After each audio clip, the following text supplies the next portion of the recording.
A village's massive stone oven glowed against the twilight, a warm hub where bread and stories were shared. This was the common oven, and it held a village together in ways far beyond baking. By the end of this story, you will understand how a single structure could dictate the economy, safety, and social rules of an entire community. We will uncover why these ovens were deliberately built to prevent catastrophe and how they became a tool of power for local lords. What does the way a community bakes its bread say about its deepest values? That great stone oven was far more than a place to bake. It was the true heart of the village, a social and economic engine whose warmth extended far beyond its brick walls. Its physical placement was no accident. You would typically find it at the village center, often on a small rise of land, a deliberate location that made it a daily destination for every single household. The path to the oven was the most worn track in the community. As people gathered with their unbaked loaves, they also exchanged news, settled minor disputes, and forged the bonds that turned a collection of families into a unified community. This was where you learned whose child was ill, whose roof needed mending after a storm, and who had a surplus of eggs to trade. It was the original social network, powered not by data, but by dough and conversation. Architecturally, the common oven was a giant among huts. In an era when most peasant homes were simple timber and wattle structures, easily damaged by weather or fire, the oven was a monument of stone and mortar.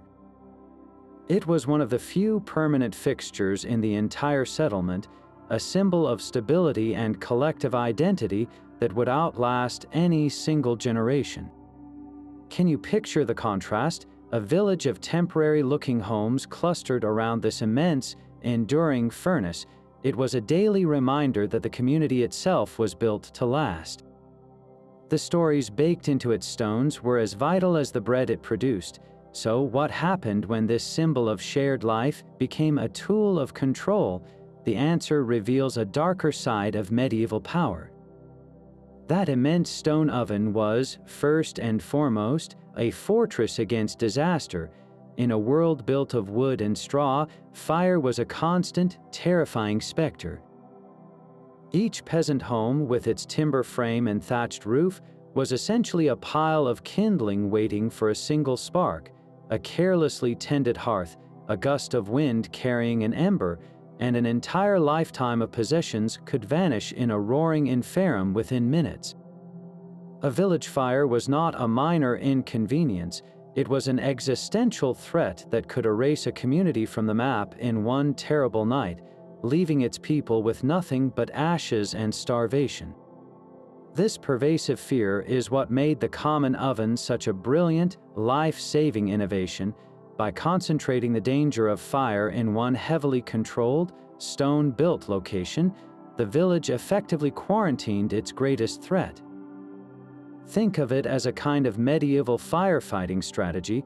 Instead of having 50 or 100 individual hearths, each a potential point of failure, there was only one primary source of high heat. This single structure was managed by a trained baker or a village official who understood the risks. It was built with non-flammable materials, cleared of debris, and constantly watched. This system drastically reduced the chances of a catastrophic blaze. History provides grim proof of why this was necessary. There are records of towns, much larger than villages, that were utterly consumed because they lacked such centralized control. In the 13th century, the town of Nantwich in England was almost entirely destroyed by a fire that began in a single house. The flames spread so quickly through the tightly packed wooden buildings that virtually the entire town was lost. Similar fates befell countless smaller villages that never made it into the history books. Their stories are told only in layers of charcoal and ash uncovered by archaeologists. The common oven was the community's collective answer to this terror. It was a calculated trade-off. Yes, you had to walk your dough to the center of the village.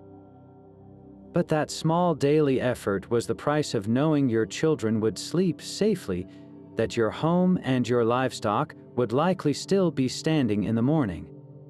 That great stone hearth was not just a convenience, it was a silent, smoldering guardian, a monument to the simple, profound idea that survival sometimes means sharing your greatest risks. But this shared defense against fire was also a powerful economic engine that transformed daily life for every family. Consider the sheer cost of building a personal oven. For a peasant household living on the edge of subsistence, constructing a proper brick or stone oven was an impossible luxury. It required materials that were expensive to acquire and skills that were not common knowledge. The common oven eliminated that crushing financial burden entirely. It was a piece of community infrastructure, paid for and maintained collectively, that gave every single family access to a level of technology they could never afford alone. This was the medieval equivalent of sharing a supercomputer, a tool so advanced and costly that only by pooling resources could anyone hope to use it. The savings did not stop with construction. Fuel was another major expense. Wood was not free. It required backbreaking labor to chop and gather, or precious coins to purchase. A single family heating their own small oven would burn through their woodpile inefficiently, with most of the heat lost to the surrounding air. The massive common oven, however, was a model of fuel efficiency. Its thick stone walls absorbed the heat from one firing and retained it for hours, allowing dozens of families to bake their loaves using a fraction of the wood it would take to fire 50 individual ovens. This collective approach created a staggering reduction in the village's total fuel consumption, saving countless hours of labor and preserving the surrounding woods from over-harvesting. And then there was the gift of time. Baking day was an all-day affair. It involved not just the baking itself, but the long process of heating the oven, managing the fire, and watching the bread. For a woman managing a household, children, and livestock, losing a full day each week to this solitary task was a significant drain on her productivity. The common oven changed that equation. By bringing her shaped loaves to a constantly hot oven, her baking time shrank to mere minutes. This bulk processing system gave her back hours of her day, time that could be spent on other crucial work like spinning, weaving, tending the garden, or caring for her family. The common oven was not just a shared tool, it was a sophisticated economic strategy that multiplied the resources and time of an entire community. It raises a fascinating question: how did this system of shared benefit become a source of control and profit? This shared hearth solved a problem even more immediate than fire: the relentless, daily hunger for fuel. The forests surrounding a medieval village were not an endless resource. Every branch, every log, was a precious commodity, fought over and carefully measured. For a peasant family, the idea of firing a private oven was a fantasy of impossible wealth. The sheer volume of wood needed to heat a single small oven for one family's weekly baking would have been staggering to acquire. It would have meant days of arduous labor, chopping and hauling, depleting the woods that also provided food for pigs and materials for building. Deforestation was a real and pressing fear. A village that cut its trees too quickly would soon find itself shivering in the winter, unable to cook, and stripped of a vital part of its survival. The common oven was the community's brilliant answer to this crisis of scarcity. Its massive design was a masterpiece of fuel efficiency. A single, well-managed fire could heat the enormous thermal mass of its stone interior to a temperature that would last for hours, even an entire day. This one fire could then bake the loaves for every family in the village. Think of the sheer arithmetic of it. If 50 families each tried to heat their own small oven, they would burn through 50 separate piles of wood. With the common oven, That number collapsed to just 1 or 2 piles for the entire community. The fuel savings were not just a minor benefit, they were the difference between sustainable living and ecological collapse. This efficiency dictated the rhythm of village life through a strict baking schedule. A family did not simply show up with dough whenever they pleased.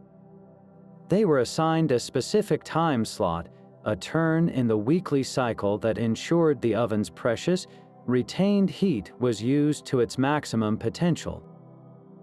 The first families to bake after the fire was banked would get the most intense heat for crusty loaves, while those later in the day would use the gentle, residual warmth for slower baking or drying grains. This was not a random cue, it was a carefully orchestrated ritual of resource management. To waste the oven's heat was to waste the community's collective labor, a sin against your neighbors.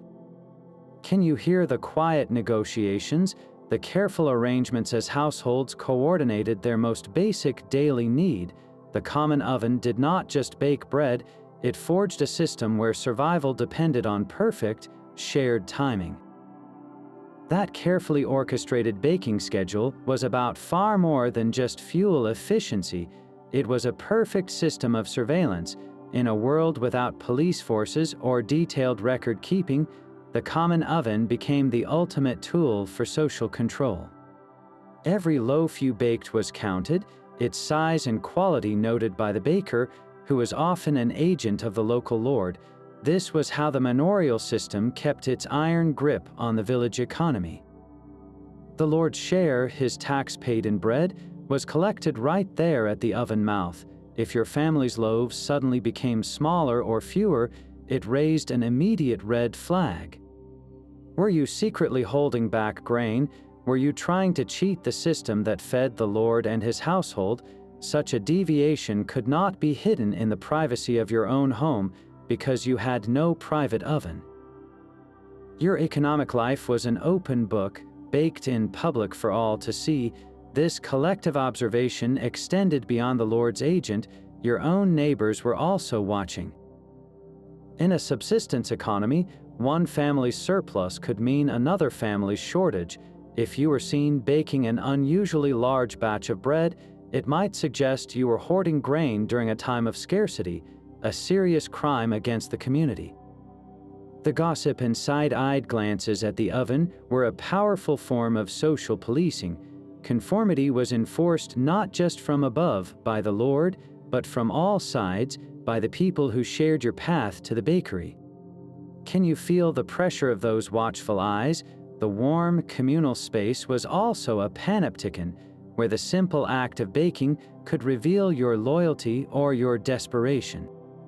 This system of control was so effective because it was woven into the most basic act of survival.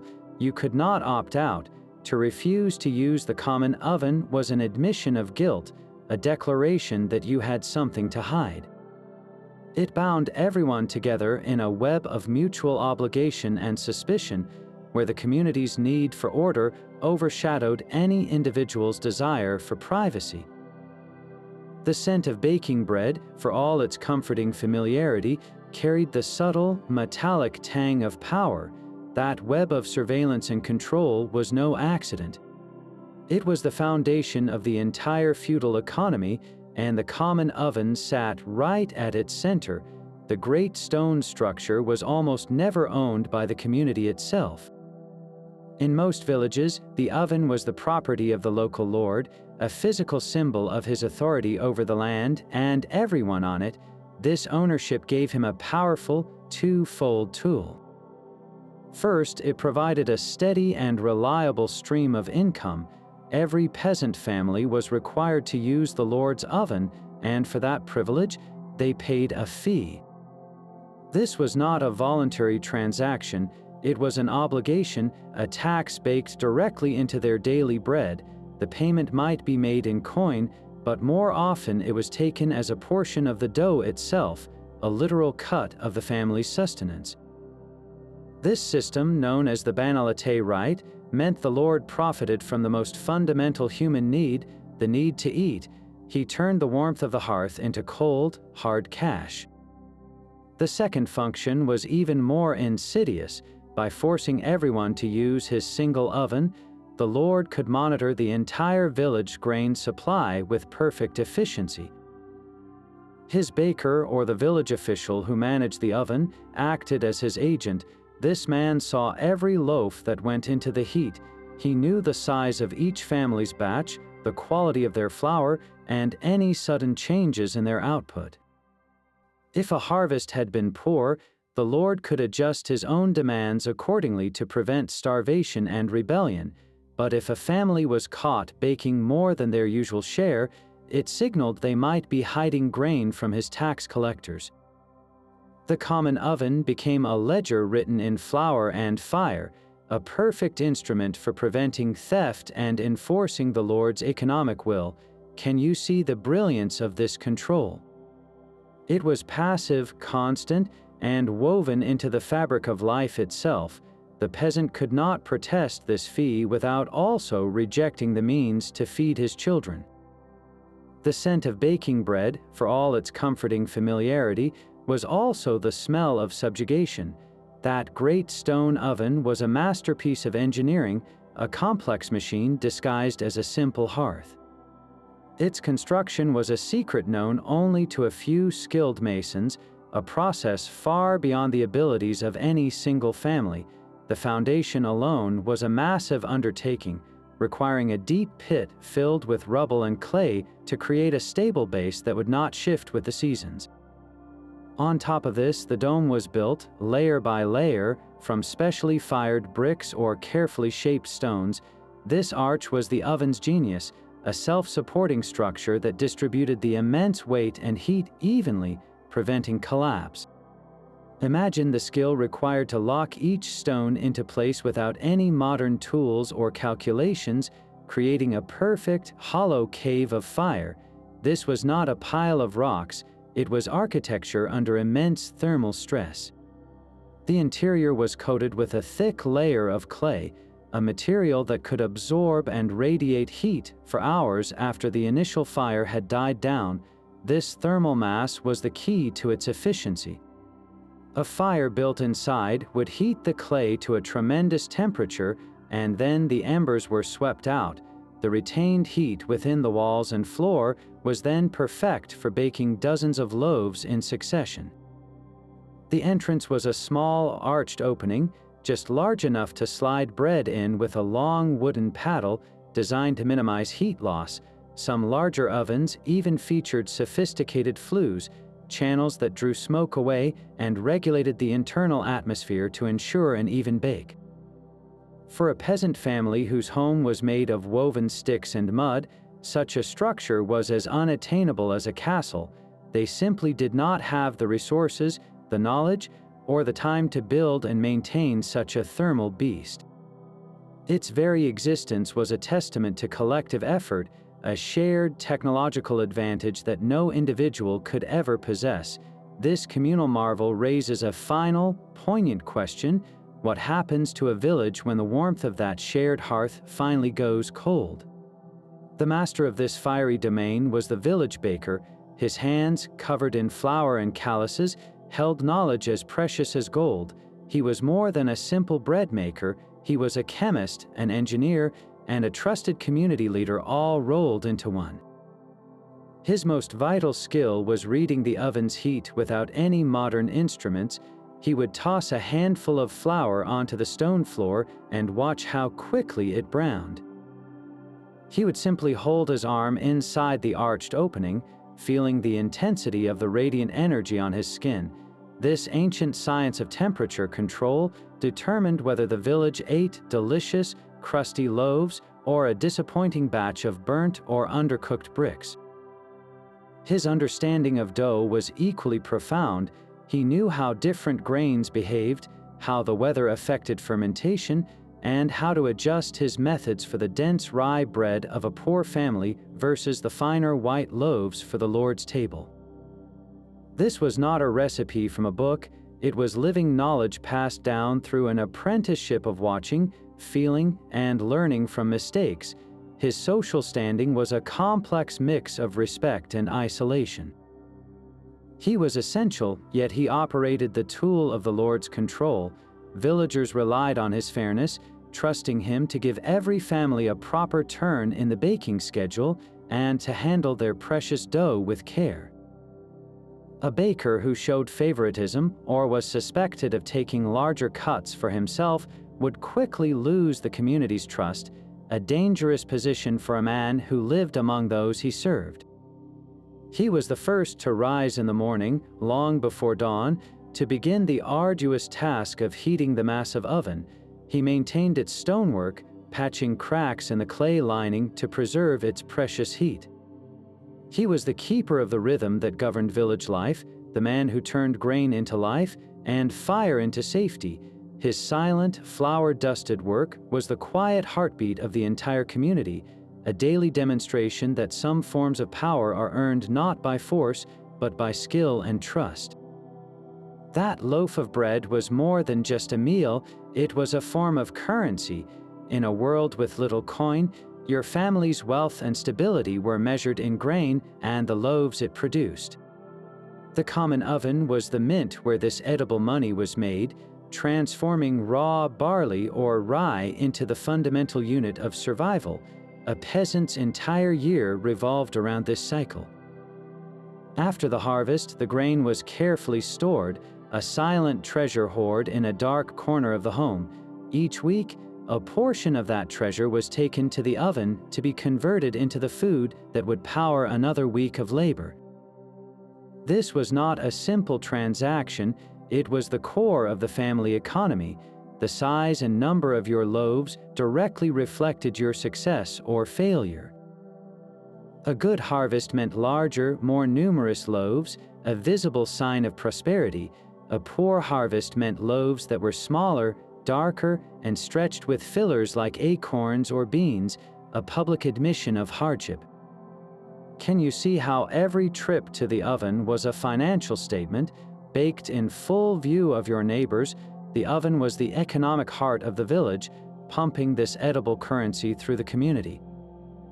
Workers were often paid in bread, debts between neighbors were settled with loaves, even the Lord's taxes were frequently collected as a share of the baked good, taken right from the oven mouth. This system made the baker's role incredibly powerful. He was the banker of this bread-based economy, ensuring every family received their proper share of the community's collective heat and that the Lord received his due.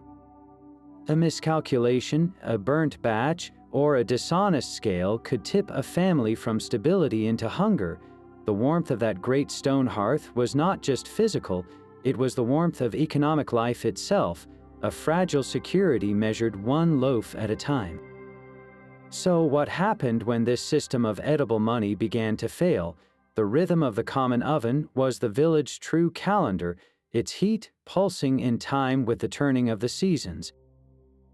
In the cold, dark months of winter, baking was a weekly ritual of survival, producing dense, long-lasting loaves from stored grain, but as spring arrived, the oven's schedule quickened. The first warm days meant planting time, and the oven worked overtime to bake the hearty fare that fueled the intense labor in the fields. Families might bake special, larger loaves to sustain the workers from dawn until dusk. Then came the summer, a period of anxious waiting, where the oven's weekly rhythm held steady, a constant in a world of growing uncertainty. But it was the autumn harvest that truly transformed the common oven into a festival of fire and flour. After the last sheaf of grain was cut, the village celebrated its survival for another year.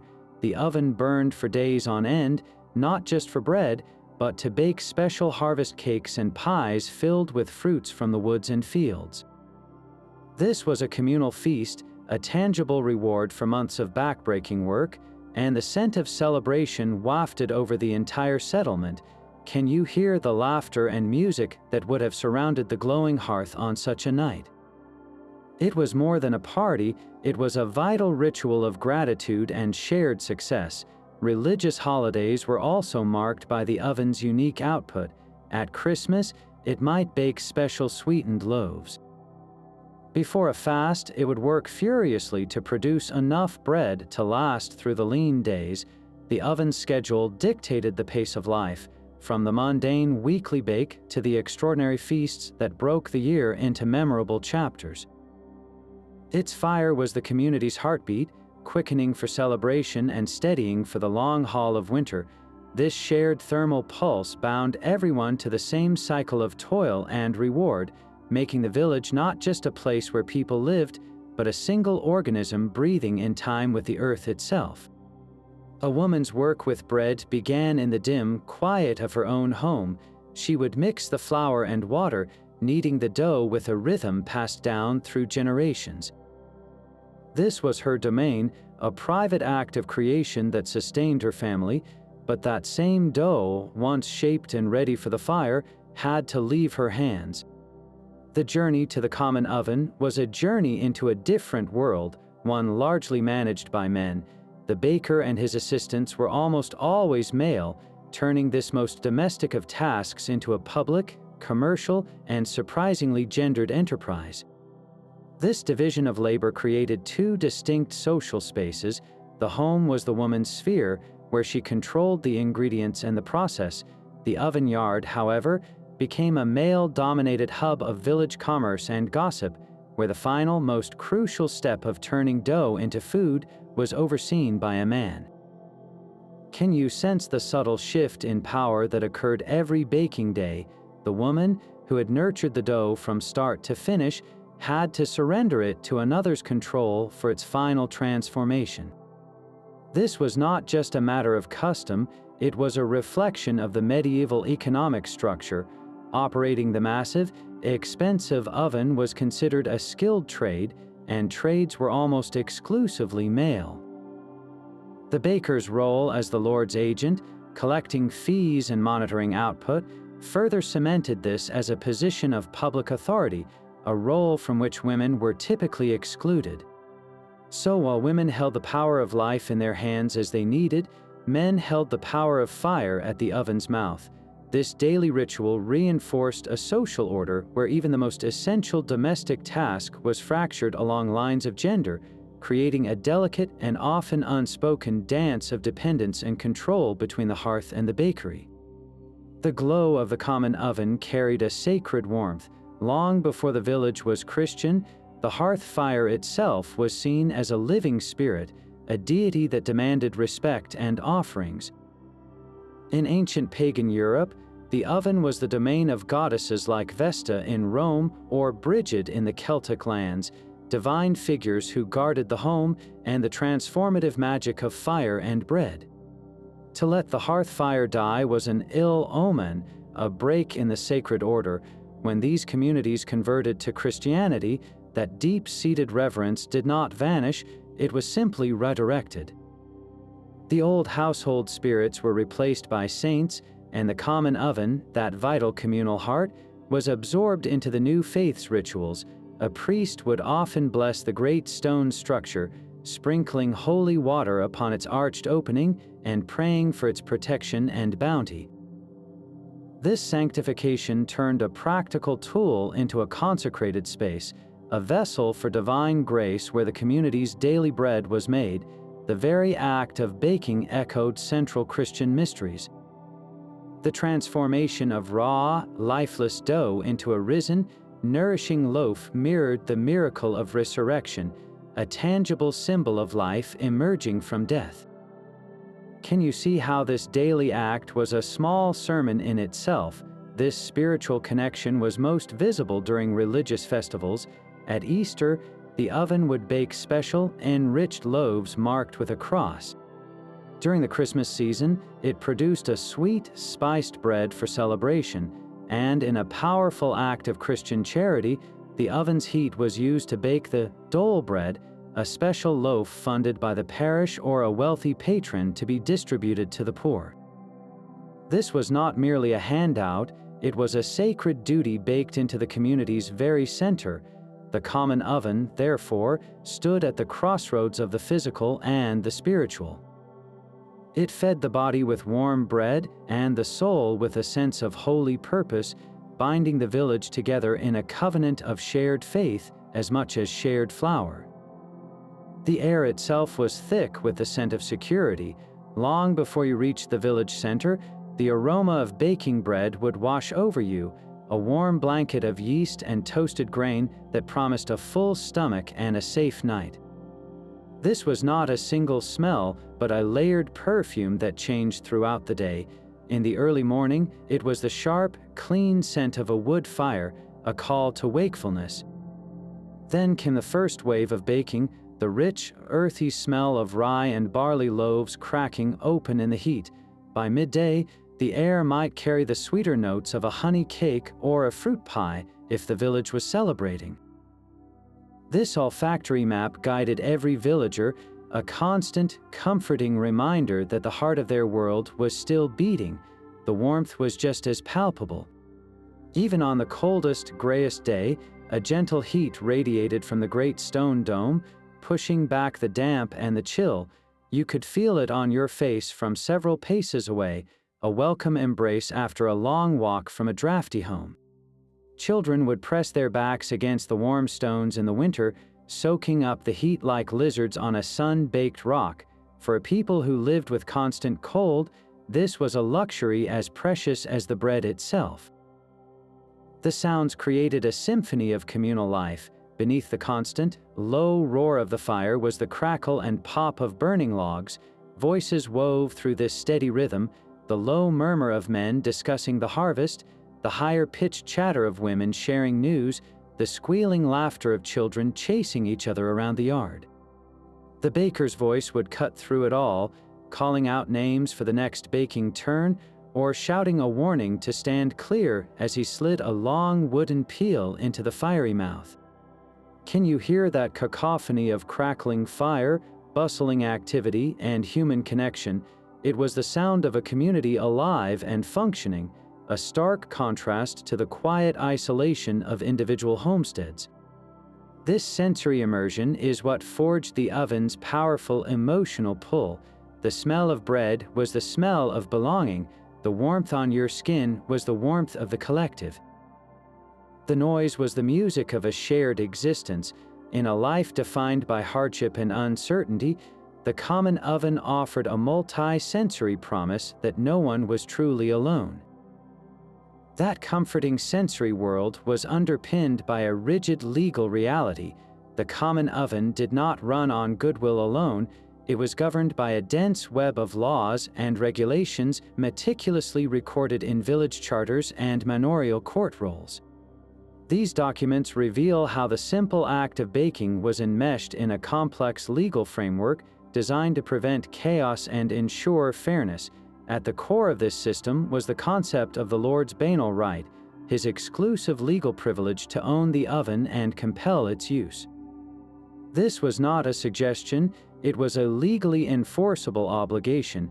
Every peasant household was bound by this law, and attempting to build a private oven was not just an act of defiance, it was a prosecutable crime.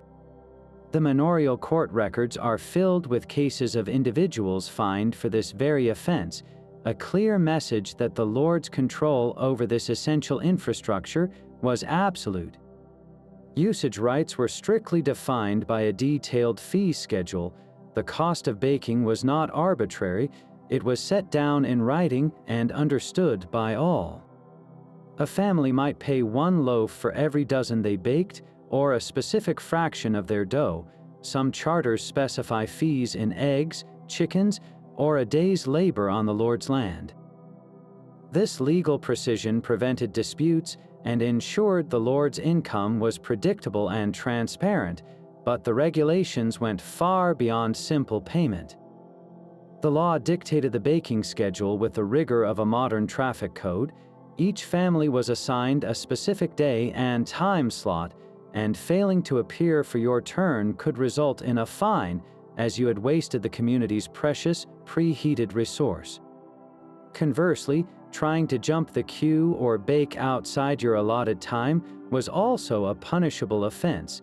The system was designed for maximum efficiency and total accountability, turning the oven yard into a courtroom where the smallest infraction could land you before a judge. Maintenance responsibilities were also legally mandated. While the Lord owned the oven, its upkeep was often a shared burden. Village charters might require each household to contribute a certain number of labor days each year for cleaning the oven, repairing its clay lining, or gathering the special clay and sand needed for the task. The collection of firewood was another heavily regulated activity. The forest belonged to the Lord, and villagers were granted specific rights to collect deadfall or cut certain trees for the common oven's fire. Taking more than your share or cutting the wrong trees was considered theft, another common entry in the court records. This legal framework even extended to dispute resolution. If two families argued over a burnt loaf or a missing batch of dough, the matter was not settled with a shouting match at the oven. It was taken to the manorial court, where the baker and other villagers would give testimony, and the presiding lord or his steward would hand down a binding judgment. This transformation of daily life into a matter of statute and precedent shows us something profound. The common oven was more than a social or economic hub. It was a legal entity, a silent party to every contract and conflict, its stone mouth speaking the language of medieval law. That loaf from the common oven was a different kind of food entirely. Its dense, dark crust and chewy crumb were not just a matter of taste, they were a direct result of a superior baking process that directly impacted the health of every villager. The massive heat-soaked stone of the communal oven achieved temperatures and consistency that a small, hastily built home hearth could never hope to match. This intense, sustained heat was a powerful tool for food safety. Grains, especially rye, were frequently contaminated with a fungus called ergot. When baked at a low temperature, this fungus could survive, and consuming the resulting bread could lead to a horrible illness known as St. Anthony's fire, causing convulsions, hallucinations, and even gangrene. The common oven's roaring heat, maintained for a long period, incinerated these dangerous toxins, ensuring the bread was safe to eat. Can you imagine the silent protection that single stone dome provided, preventing outbreaks of madness and pain with every perfectly fired loaf? Beyond safety, there was the science of digestion. The common oven's long, slow baking process acted like an external digestive system. It broke down complex starches and tough plant fibers in the grain, transforming them into more easily absorbed nutrients. A peasant's body could extract far more energy and sustenance from a loaf baked for an hour in the communal furnace than from a quickly charred cake cooked over a brief, uneven home fire. This was crucial in a diet where bread could constitute 70 or 80% of all calories consumed. The difference was not just about feeling full, it was about having the actual physical strength to work in the fields, to endure the winter cold, and to resist disease. The dark, thick crust itself was a nutritional powerhouse, rich in compounds created by the Maillard reaction, the same chemical process that sears a steak. This was not merely flavor, it was a concentrated source of minerals and antioxidants that a pale, underbaked loaf simply did not offer. Every trip to the common oven, then, was a silent investment in the community's collective vitality. The shared heat did not just bake bread, it forged the very physical resilience of the village, one digestible, life-sustaining loaf at a time. That dense, dark loaf was the village's true currency, and the common oven was its most secure bank vault. By centralizing the act of baking, the community created a powerful system to protect its most vital resource, grain, from the twin threats of hoarding and theft. In a subsistence economy, a poor harvest meant the terrifying specter of famine. If one family secretly baked more than their share, they could be diverting food that would keep another family's children alive through the winter. The common oven made such secrecy impossible. Every loaf was a public transaction, its size and number witnessed by the baker and your neighbors. This transparency enforced a brutal but necessary form of equity. During a shortage, the village leaders or the lord could step in at the oven mouth to enforce rationing, ensuring that the dwindling grain supply was baked into equal, smaller loaves for every household, preventing any single family from cornering the market on survival. Can you sense the grim fairness in that system? Your hunger would be shared by all, a collective burden that strengthened the social fabric even in the worst of times. The oven also served as an early warning system for the entire village economy. The baker, acting as the lord's agent, was the first to notice if a family's loaves suddenly shrank in size or worsened in quality. This was not just a sign of personal hardship, it was data. It signaled that a particular household's grain reserves were running low, potentially indicating a wider problem with that year's harvest on their strip of land. This allowed the manorial authorities to monitor the village's overall food security with startling efficiency. They could track the health of the community loaf by loaf, adjusting taxes or organizing relief before a crisis of starvation could ignite desperation and rebellion. The Great Stone Oven was more than a bakery, it was an instrument of collective survival, its fiery heart ensuring that the village's most precious asset, its food, was managed not for individual profit, but for the guaranteed endurance of the whole. The first common ovens were not stone giants, but simple pits dug into the earth. Imagine a shallow hole in the ground, lined with hot stones and covered with leaves and mud to trap the heat. This was baking at its most primitive, a method that locked in steam to cook dough but offered little control and wasted immense amounts of fuel. As villages grew more permanent, so did their ovens. The earth pit evolved into a clay dome built directly on the ground. These early above-ground ovens were a major leap, allowing for better heat retention and a more consistent bake, but they were fragile, often cracking after a few seasons of intense use. Their simple design was a starting point, a community's first attempt to master the element of fire for the good of all. The true revolution began when villages started building with stone. A stone foundation provided a stable, durable base that could support a much larger and more efficient structure. This was no longer a temporary tool, it was a permanent investment in the community's future.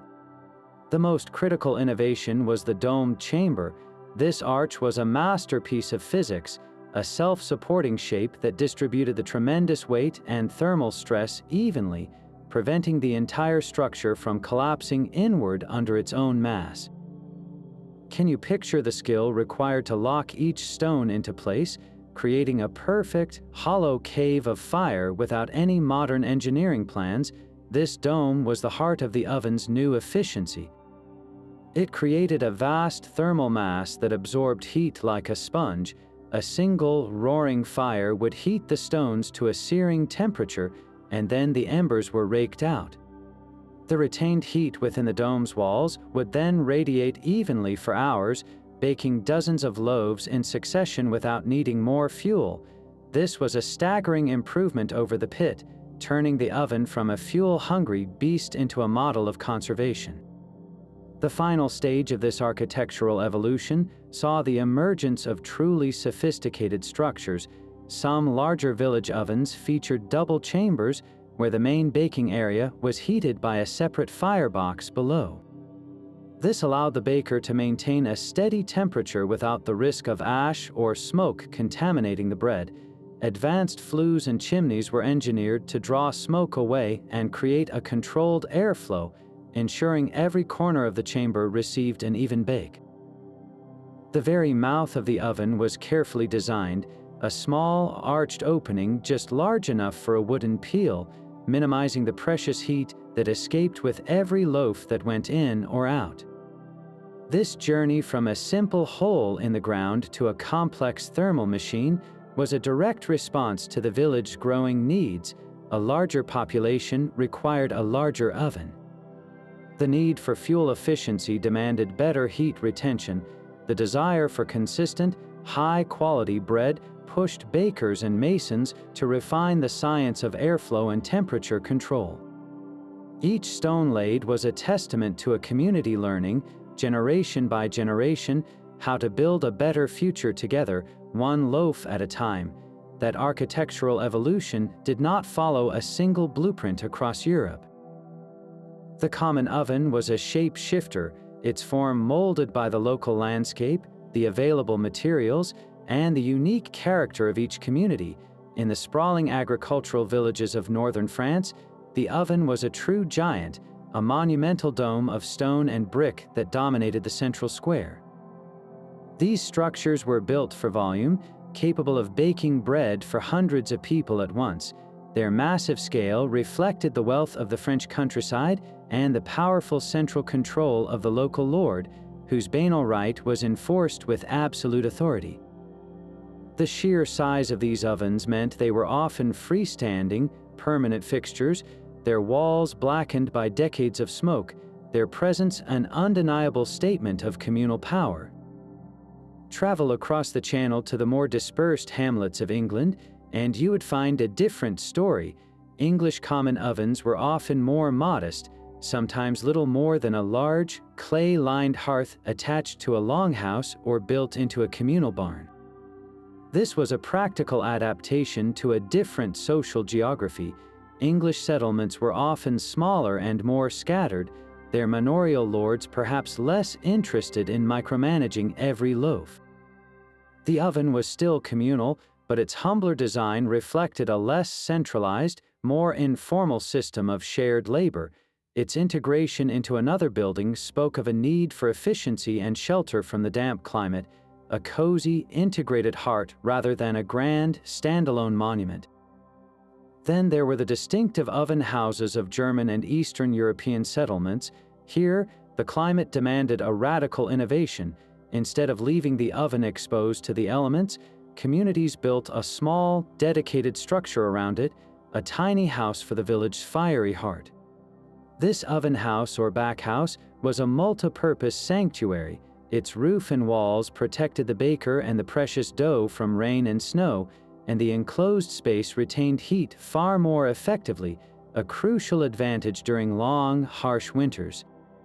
This design transformed the baking process from an outdoor gathering to a more intimate, sheltered event.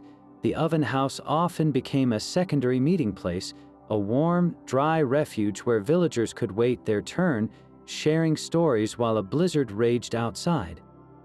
Can you see how these regional designs were direct responses to their environment? The French oven was a declaration of centralized authority on an open plain.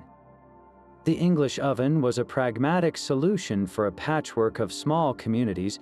The German oven house was a fortress against the cold, a testament to the ingenuity required to keep the community's flame alive in the face of a bitter winter. Each variation, from the monumental to the modest, served the same profound purpose, binding people together with the shared warmth of daily bread. That familiar scent of baking bread turned to the smell of smoke and decay. The Black Death arrived in Europe in the 1300s, a tidal wave of mortality that swept away as much as half the continent's population. In its wake, the communal life centered on the common oven faced an unprecedented crisis. The most immediate shock was a catastrophic labor shortage. The baker, the lord's essential agent, might be dead. The peasants who gathered their dough each week were gone, their homes standing empty. For a terrifying period, the great stone oven might have fallen cold, a silent monument to a shattered world. This demographic collapse fundamentally altered the balance of power between the lords who owned the ovens and the peasants who were forced to use them. With so few people left to work the land, the surviving laborers suddenly found their skills in high demand. They were no longer easily replaceable cogs in the manorial machine. This new leverage gave them the power to demand higher wages and, crucially, greater freedoms. One of the most sought-after liberties was the right to bake at home. Can you sense the shift? The Lord's banal right, his absolute control over the oven, began to crack under the pressure of empty villages and untilled fields. To keep their remaining workforce from fleeing to other lords offering better terms, many manorial estates were forced to relax their strictest rules. The old system of forcing every household to use the common oven and pay its fees became difficult to enforce when there were simply not enough households left to make it profitable. We see this change recorded in manorial court rolls from the period. The number of fines for building private ovens drops significantly. It was not that peasants had suddenly stopped wanting the convenience of their own hearth, but that the lords could no longer afford to punish them for it. The communal rhythm, once so strict, began to fray. With fewer families, the elaborate baking schedule was no longer necessary. The oven's fire, which once burned for days on end, might now be lit only once a week, or even less. This decline in use had a direct economic impact. The lord's income from baking fees plummeted, making the oven less of a lucrative asset and more of a burdensome relic. In some villages, we see evidence of the oven itself being leased out to a baker or a group of peasants, a move that would have been unthinkable before the plague when it was a cornerstone of the lord's authority. The catastrophe of the Black Death did not destroy the common oven overnight, but it set in motion a slow revolution.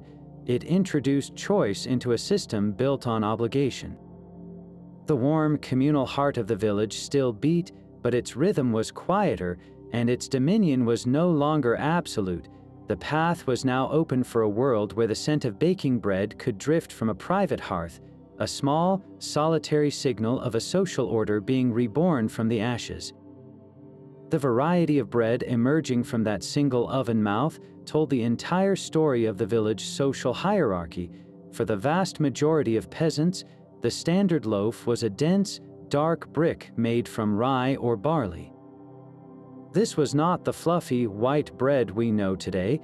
It was coarse, packed with bran, and often contained pebbles from the millstone, a gritty necessity that could wear down teeth over a lifetime. This peasant bread was designed for durability, not delight. Its tough crust and heavy crumb were meant to fill the stomach and provide lasting energy for a day of labor in the fields.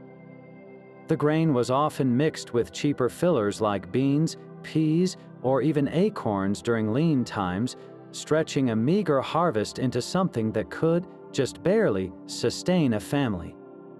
Can you taste the gritty, sour reality of that daily sustenance? For the lord of the manor and his household, however, the same oven produced a completely different product. Their bread was made from finely sifted wheat flour, resulting in a white, softer loaf that was a clear, edible symbol of their superior status.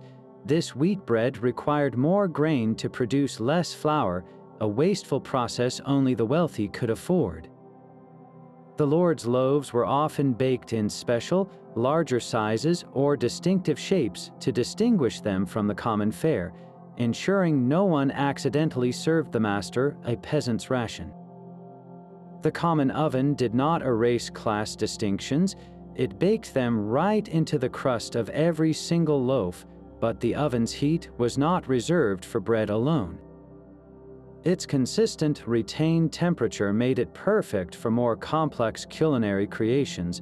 On feast days or for the wealthier families, the baker might slide in a meat pie.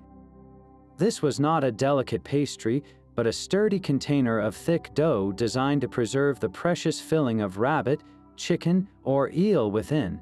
The long, slow bake in the stone chamber would cook the meat thoroughly and render the fats, creating a savory, portable meal.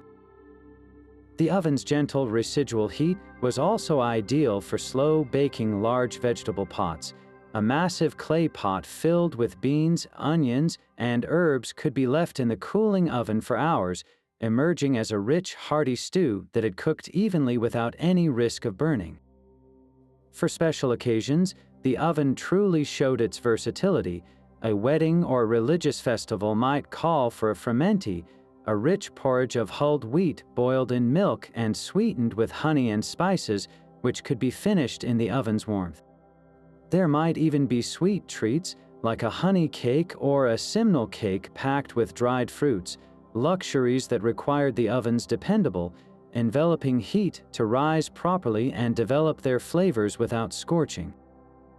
This single communal structure, therefore, produced a complete culinary universe, from the coarse bread that fueled survival to the special dishes that celebrated it, all sharing the same sacred fire.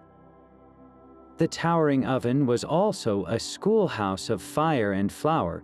From their earliest years, village children absorbed the rhythm of baking simply by being there. They watched their mothers knead dough and learned to listen for the specific crackle of a perfectly heated stone floor. For a young boy showing promise, this casual observation could turn into a formal apprenticeship, a life-altering opportunity to learn a true trade. He would not start with the mysteries of the fire, but with the most humble tasks. His first years were spent fetching water, sweeping ashes, and hauling sacks of grain, all under the watchful eye of the master baker. This was not just about labor, it was a test of character. Was the boy patient? Was he honest? Could he be trusted not to steal a handful of flour or a hot loaf fresh from the peel? The master was not just teaching a skill, he was judging whether this young person was worthy of inheriting the community's trust. The knowledge passed down was a sacred science. The apprentice learned to gauge the oven's temperature by the color of the glowing bricks and the feel of the heat on his face. He was taught the subtle differences between a dough made from rye, which was sticky and dense, and one made from barley, which required a gentler hand. He memorized the baking schedule not as a list, but as a living map of the village social order, knowing which families needed their bread first and which could wait for the oven's fading warmth. The most critical lesson was always about fire. A single mistake could mean a ruined batch of bread for a dozen families, or worse, a stray ember that could set the thatched roofs of the village ablaze.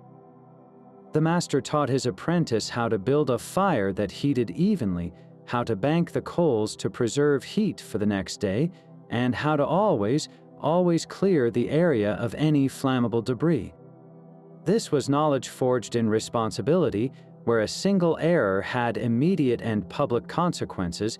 Can you see the unbroken chain of wisdom being forged at that oven mouth?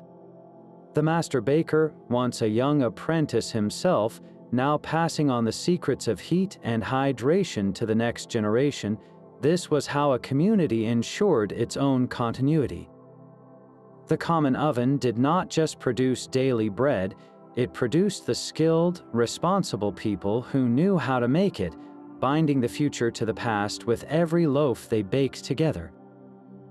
That shared warmth was not always harmonious. Friction simmered constantly around the oven mouth, flaring up over the most mundane details. The weekly baking order was a frequent source of bitter argument.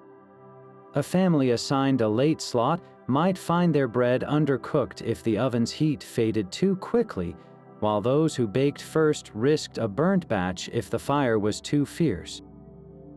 A peasant might loudly accuse his neighbor of swapping time slots through favoritism or a secret bribe to the baker. The quality of the bake itself could spark immediate conflict. A woman who discovered her loaf was scorched on one side might publicly blame the baker's careless placement, while he might counter that her dough was improperly risen. These were not minor squabbles. A ruined batch of bread represented a direct loss of precious food and a waste of hard-won grain, a disaster for any family living on the edge. The system of fees was another powder keg of resentment. Suspicion always lingered that the baker's scales were tipped in the Lord's favor, that the portion of dough taken as payment was just a little larger than it should be.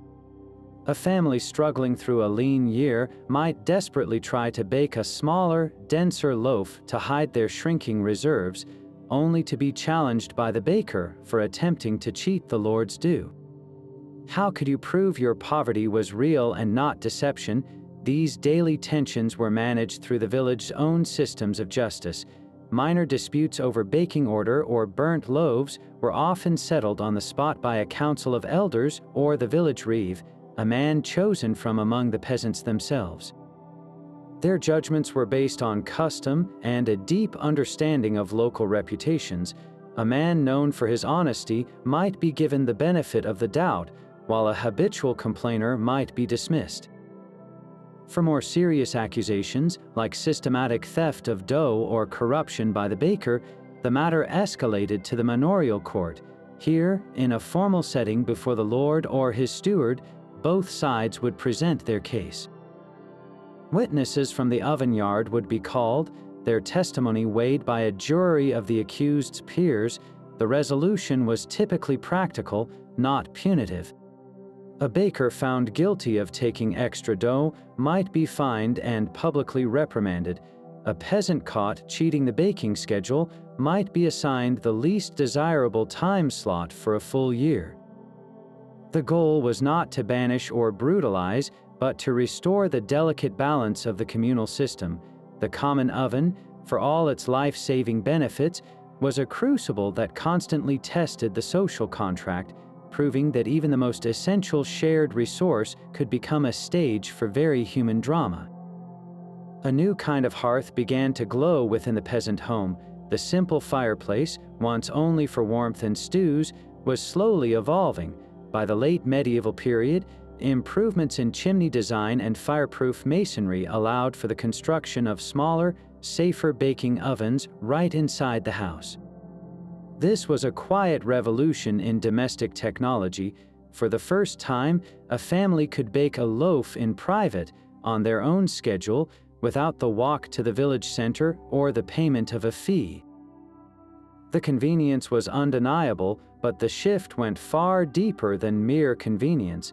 It signaled a fundamental change in how people viewed their homes, not just as shelters, but as self-sufficient units. The very definition of a household was transforming from a place that relied on the community for its most basic needs to one that could provide for itself. Can you sense the profound psychological shift? The warm, communal heart of the village was no longer the only source of baked bread. The rise of professional, commercial bakeries in growing towns delivered another blow. These were not the Lord's ovens, but businesses run by guild bakers who sold finished loaves for cash. For those with even a little money, purchasing bread saved the immense labor of milling grain, kneading dough, and waiting for a baking turn.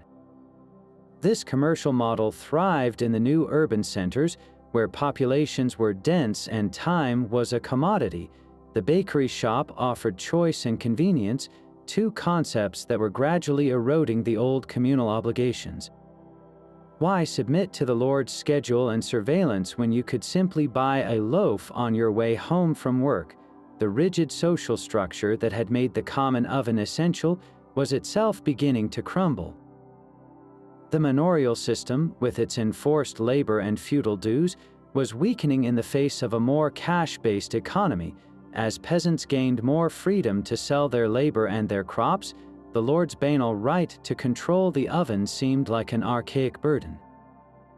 The very idea that a lord could forbid you from baking in your own home felt increasingly unjust, a relic of a bygone era. The common oven, once a symbol of collective security, was now, for many, a symbol of oppression. Its decline was not a single event, but a slow fading, like the last embers of a great fire. One by one, the stone giants fell silent, their purpose outlived by a world that valued privacy, commerce, and individual choice over communal duty. The path to the village center grew quieter, the air no longer thick with the shared scent of baking bread, as the warmth of the hearth retreated behind the walls of private homes. That great stone oven was never just a place to bake, it was the village's beating heart, a multi-layered institution that wove together survival, power, and human connection into a single, warm tapestry. Its flames provided more than heat, they offered a collective shield against the terror of fire and the agony of hunger. Its mouth served as a marketplace, a courtroom, and a news source, all while the baker's careful hands turned grain into the edible currency of daily life. This single structure reveals a profound truth about the medieval world, a society where individual survival was inextricably linked to the strength of the community. Every regulation, from the strict baking schedule to the Lord's fee, was a thread in that social fabric, binding people together in a system of mutual obligation and watchful control. The scent of bread was the scent of a shared existence, for better and for worse. So what fills that role for us today? What is our common oven? Perhaps it is the local coffee shop where conversations flow as freely as the brew, or the community garden where neighbors share not just harvests but stories. It might be the online forum that connects people across miles, or the town square that hosts a weekly farmers market. These modern spaces, in their own ways, attempt to recreate that vital sense of shared ground, a place where we are more than just individuals living side by side. They remind us that even in our world of private kitchens and instant meals, the human hunger for community, for a warm and central place to belong, remains as fundamental as the need for bread itself.